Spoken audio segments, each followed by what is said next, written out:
रात के 2 बज रहे थे। पीटर, जो कि एक उबर कैब ड्राइवर था, अपनी कार में बैठा बस अपनी आखिरी ड्यूटी का वेट कर रहा था।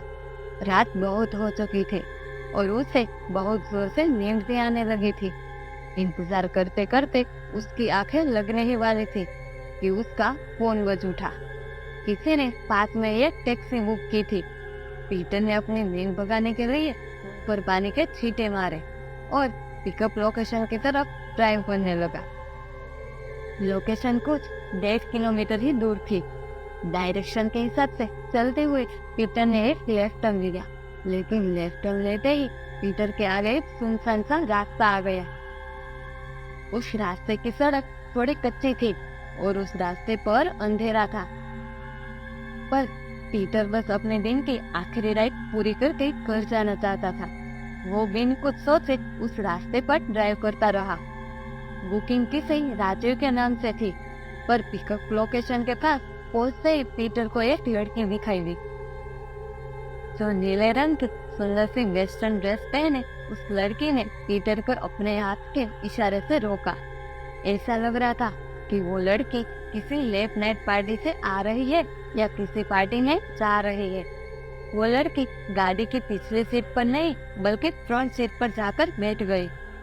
पीटर को ये बात थोड़ी अजीब लगी, क्योंकि अक्सर जब पैसेंजर अकेले होते हैं तो वो पीछे वाली सीट पर बैठते हैं, खासकर लेडी पैसेंजर। पर पीटर ने इस बात को नजरअंदाज किया और ट्रिप स्टार्ट कर दी। उस लड़की की ड्रॉप लोकेशन 7 किलोमीटर की दूर एक हॉस्पिटल की थी। हॉस्पिटल का एड्रेस देखकर पीटर से रहा नहीं गया और उसने लड़की से पूछा, वो इतनी रात को हॉस्पिटल क्यों जा रही है?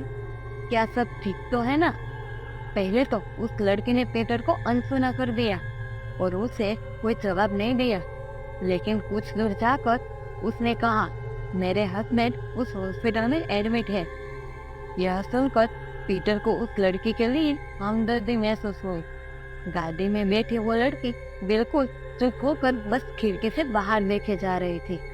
पीटर को समझ आ गया कि वो लड़की बहुत परेशान है और शायद इसलिए ज्यादा कुछ बोल नहीं रही है। पीटर भी उसके बाद ज्यादा कुछ नहीं बोला और गाड़ी चलाता रहा। कुछ देर बाद उस लड़की ने फिर से कहा, आज ही के दिन 2 साल पहले मैं और राजीव ऐसे ही एक रात एक पार्टी से वापस आ रहे थे। हम दोनों बहुत खुश थे। उस दिन भी हमने एक कैब ली थी, लेकिन इतना कहकर वो लड़की चुप हो गई। पीटर ने कहा, लेकिन क्या? पर वो लड़की कुछ नहीं बोली। पीटर थोड़ा घबराते हुए उसकी तरफ देख रहा था कि अचानक पीटर का ध्यान गाड़ी के रिवरव्यू मिरर पर पड़ा और उसके होश ही उड़ गए। वो लड़के रिवरव्यू मिरर में दिख ही नहीं रही थी। ये देखने के बाद पीटर के पसीने छूटने लगे, क्योंकि उसके साथ जो लड़की बैठी थी वो कोई मामूली लड़की नहीं बल्कि शायद एक भटकती आत्मा थी। पीटर ने अपने बौखलाए और बेचैन मन को किसी तरह शांत कराया और हिम्मत से काम लिया। उसने एक तरकीब सोची। पीटर ने अचानक से गाड़ी की ब्रेक लगा दी। एक जोर के झटके से गाड़ी रुकी तो वो लड़की पीटर को गुस्से से देखने लगी। फिर डरते हुए पीटर गाड़ी से उतरा और गाड़ी चेक करने लगा। उसने सोचा कि वो बोल देगा गाड़ी खराब हो गई है, फिर वो उस लड़की को दूसरी गाड़ी में बिठा देगा।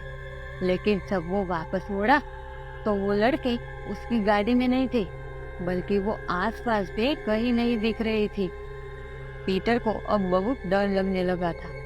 वो जल्दी से गाड़ी में बैठा और अपनी कार स्टार्ट करके वहां से तेजी से निकल गया। उसे बस अब जल्दी से घर पहुंचना था, लेकिन अचानक उसकी गाड़ी के सामने वही लड़की आ गई। पीटर ने जैसे ही गाड़ी रोकी, उस लड़की का रूप बदल गया और वो एक भयानक चुड़ैल बन गई। पीटर ने फिर हिम्मत की और गाड़ी स्टार्ट कर दी। फिर वो गाड़ी को उस चुड़ैल के आर पार ले गया। पीटर अपनी गाड़ी लगभग 80 किलोमीटर की स्पीड पर भगा रहा था। कुछ ही पल बाद जब पीटर ने रिवरव्यू मिरर से पीछे देखा तो वो सुन्न पड़ गया। वो लड़के उसकी गाड़ी के पीछे आ रहे थे। पीटर जितनी भी स्पीड बढ़ा रहा था, वो उतनी ही तेजी से पीटर के पीछे पीछे आ रहे थे। पीटर इतना घबरा उठा कि उसने पीछे देखना ही बंद कर दिया। वो चोड़ैल पीटर के बगल में आकर रोने लगी। उसने पीटर को एक बहुत ही डरावनी नजर से देखा और पीटर का स्टीयरिंग व्हील पर से कंट्रोल हट गया और उसकी गाड़ी डिसबैलेंस हो गई। पीटर सीधा डिवाइडर से जाकर टकरा गया। ताज्जुब की बात तो ये थी कि उस डिवाइडर के सामने ही वो हॉस्पिटल था जहां उस लड़की की ड्रॉप लोकेशन थी। पीटर के एक्सीडेंट की जोरदार आवाज सुनकर हॉस्पिटल से कुछ लोग दौड़े दौड़े पीटर के पास आ गए। पीटर जख्मी हालत में बेहोश पड़ा था और वो चोड़ैल वहां से गायब हो चुके थे। पीटर को उसी हॉस्पिटल में एडमिट किया गया। जब पीटर को होश आया तो एक दिन उसने हॉस्पिटल स्टाफ से पूछा, क्या कोई राजीव नाम का आदमी यहाँ एडमिट है? तो वहां के एक नर्स ये सुनकर चौंक उठी।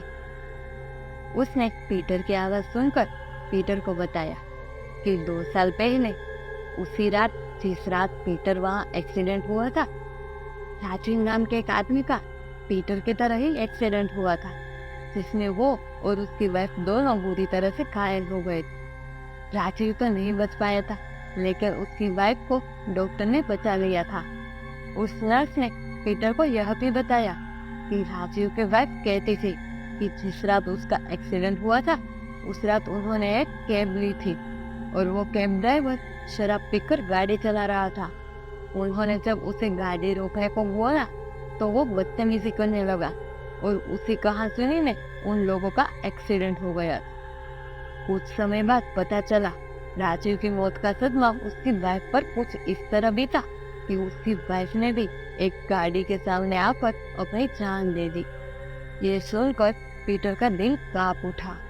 वो शराबी कैब ड्राइवर और कोई नहीं बल्कि उसका सगा भाई ही था, जो उस एक्सीडेंट के बाद अपाहिज हो गया था। उसे नहीं पता था कि उसके भाई की वजह से 2 लोगों की जानें जा चुकी थी। उसे समझ आ गया था कि उसके एक्सीडेंट की रात वो जिस औरत से मिला था, वो राजीव की पत्नी की आत्मा थी और शायद वो उसे अपने भाई के किए का बदला ले रही थी। उस रात पीटर की जान तो बच गई, लेकिन उस रात के बाद से पीटर ने कभी फिर कैब नहीं चलाई, क्योंकि पीटर शायद कभी अपने साथ हुआ एक भयानक हादसा भूल नहीं पाएगा। तो दोस्तों, आपको ये कहानी कैसी लगी? अगर आपको ये कहानी अच्छी लगी हो तो इस वीडियो को लाइक और शेयर जरूर करना और चैनल को सब्सक्राइब जरूर करना दोस्तों।